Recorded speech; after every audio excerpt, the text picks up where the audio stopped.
قبل ما تشوفوا الفيديو ديال الكابتن ميدو وهو كيتكلم على فوز القجع، غنخليكم تشوفوا واحد شمس العشيه من الاعلام الجزائري. عاد غنخليكم تشوفوا الفيديو ديال الكابتن ميدو وهو كيتكلم على فوز القجع. 3 2 يتعلق الامر بالكاف فانه يعيث فسادا لانه يعلم بان هذه الكاف هي هيئه مختطفه، هي هيئه تسير بريموت كنترول، هي هيئه مقرها في مصر ولكن قراراتها في المغرب، وهذا ما قاله ميدو اللاعب الدولي المصري السابق. نستمع اليه ثم نعود. المقر بتاعك بتاع الاتحاد الافريقي موجود عندك في مصر، لكن بيتدار من المغرب، والمغرب بتخطط لده من 10 سنين. سحبت كل حاجه عندهم وكل الاجتماعات عندهم وكل حاجه، وقال لك انت افرح بالمقر. نحييه ميدو على صراحته، هو معروف انه صريح جدا، حتى لما يتحدث على كرة القدم المصرية يتكلم دائما كلمة الحق. A few moments later. حسسني بالحسره،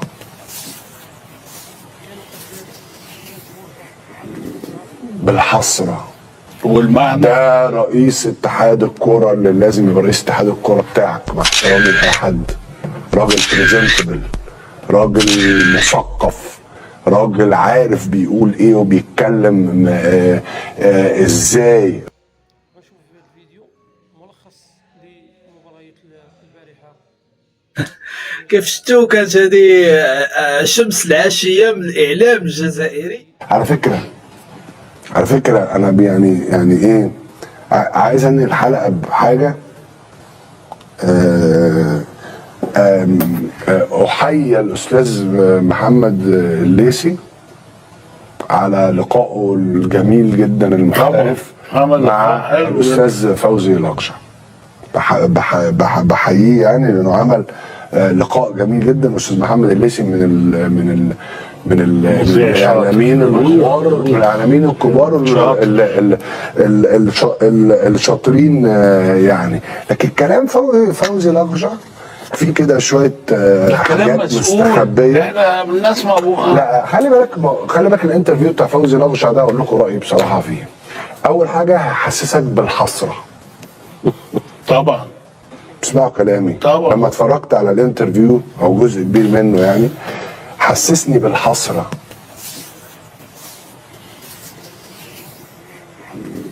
بالحسره. والمعنى ده رئيس اتحاد الكوره اللي لازم يبقى رئيس اتحاد الكوره بتاعك، مع احترامي لاي حد. راجل بريزنتبل، راجل مثقف، راجل عارف بيقول ايه وبيتكلم ازاي. راجل باين جدا انه عنده فيجن، وانه راجل مش ديكتاتور، راجل بيستخدم التولز اللي معاه والادوات اللي معاه. فوزي القجع، بحيي المغرب على فوزي القجع ان هم طلعوا شخصيه زي دي. بس فوزي القجع طلع ازاي؟ لان اللي قبليه كان عايز يطلع حد شايف ان هو كادر يقدر ان هو يعمل حاجه للبلد. الناس اللي عندنا ما كانتش شغاله كده ومش هتشتغل كده. خلوا بالكم من الكلام اللي انا بقوله لكم النهارده. بيبين لك ان المغرب عندها بلان وعندها كوادر وبتطلع مدربين جامدين وناس كذا. لازم عشان تنافس. على فكره مش عيب ان انت تغير من المغرب. المغرب باخواتنا وحبايبنا، وربنا يعلم انا اصحابي المغربيه بحبهم، مغاربه اسف بحبهم قد ايه، وكلهم ولاد بلد وولاد اصول، ما شفتش منهم الا كل خير. اخواتي في المغرب، اصحابي اللي لعبت معاهم وزميلتهم في العمل الاعلامي وكله. لكن الناس دي عندها بلان. غير جيب اتحاد كوره وابني كوادر وشغل ناس متعلمه واستفيد من الخبرات بس بليمت بشكل معين، واستفيد من اهل الكوره، استفيد منهم والجأ لهم. مش عيب. النهارده مين مدير المنتخبات الوطنيه في المغرب؟ نور الدين نايبت. مصطفى حجي لسنوات طويله بيشتغل. ما تحرقش نجومك. ما يبقاش هدفك الاساسي ان انت تجيب حد عشان تحرقه. لا، التاريخ، الناس اللي صنعت التاريخ في البلد دي ما ينفعش ان هي تاخد حقها كده رسمي بس. لا، تاخد حقها رسمي ومعنوي.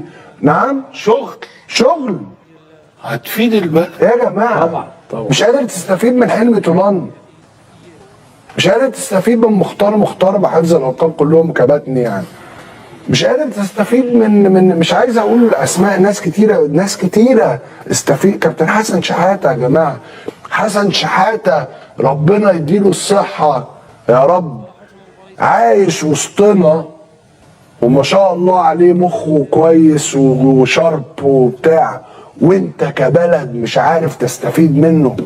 لا اله الا الله. حاجه غريبه والله. ها؟ حاجه غريبه. صح يا جماعه ولا ايه؟ صح كتير. ايه ده؟ ها؟ الكلام ده مش ختام بس. يعني انت ماشي قلت ان هو عديت يا كابتن، انا برضه عشان النقطه دي مهمه، ماشي ما خلاص مش مدرب المنتخب صح؟ طبعا. ما احنا مثلا كان الفوتبول دايركتور بتاع اياكس وهم بيبنوا الجيل بتاعنا كان مين؟ ليو بن هاكر. كان لسه مخلص تدريب. ده ليو بن هاكر ده مدرب منتخب مصر في هولندا 90. كان هو السبورت دايركتور، خلاص دي شغلته. لوي فان خال اشتغل في فوتبول دايركتور، فاستفيد من الناس دي.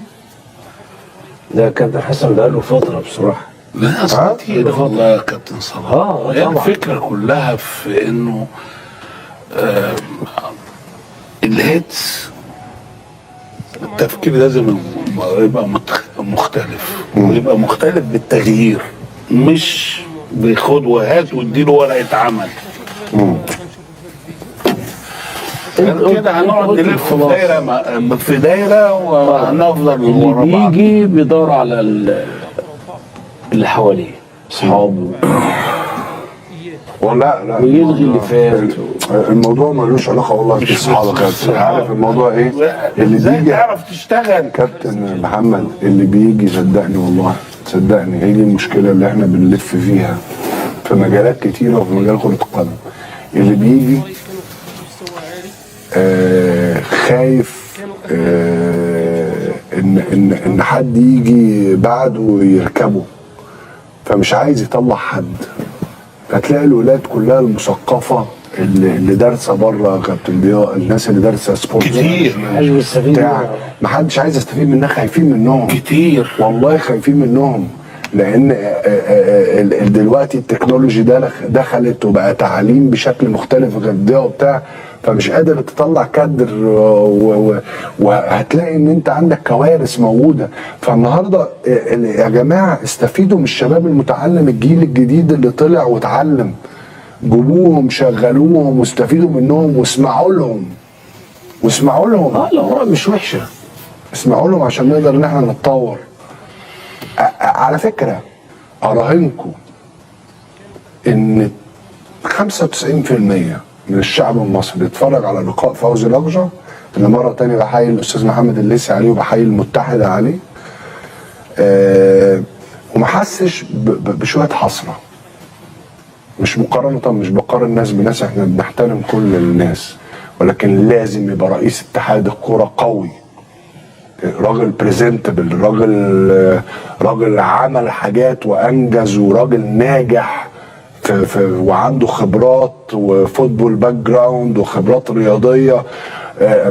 ومش معنى فوتبول باك جراوند هو يبقى لعيب كوره، لا، يبقى راجل عاش في الشغلانه واشتغلها وشافها واشتغلها على الارض، فالناس كلها تحترمه. احنا مصر، احنا مش اقل من اي حد، احنا مش اقل من اي حد. احنا البلد اللي اسست الكوره في هذه المنطقه، والبلد اللي اسست الكوره في افريقيا، واول اتحاد محلي في تاريخ الاتحاد الافريقي مقر كل حاجه.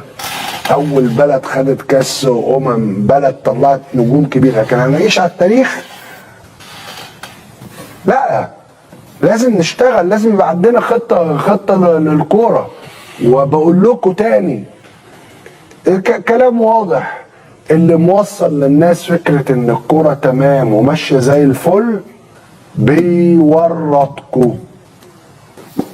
من جديد اخواني اخواتي، كيف شاهدتوا كانت هذه مجموعه من ردود الافعال ديال الاعلام المصري اللي سبق ليه، وكان دار واحد الحوار وتكلم فيه على انه الاتحاد، يعني الاتحاد الافريقي لكره القدم، يعني يسير من المغرب، لكنه من بعد تراجع على التصريحات من بعد هذا اللقاء هذا. اذا كان هذا هو الفيديو ديالنا اليوم. الا عجبك ما تنساش تشترك في القناه وتفعل زر الجرس، ونتلاقاو ان شاء الله في حلقه قادمه في فيديو قادم. السلام عليكم ورحمه الله.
ربينا ونعيش ورا كنصلك سير ابو عبد الرحمن على الساحه ميدا عبد الرحمن تعجبني انا يا جوا سير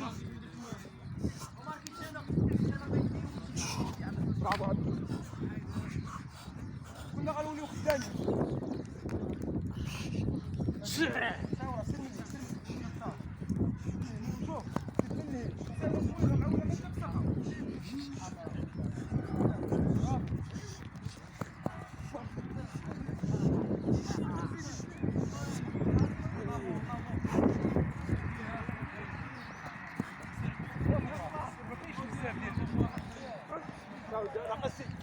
برافو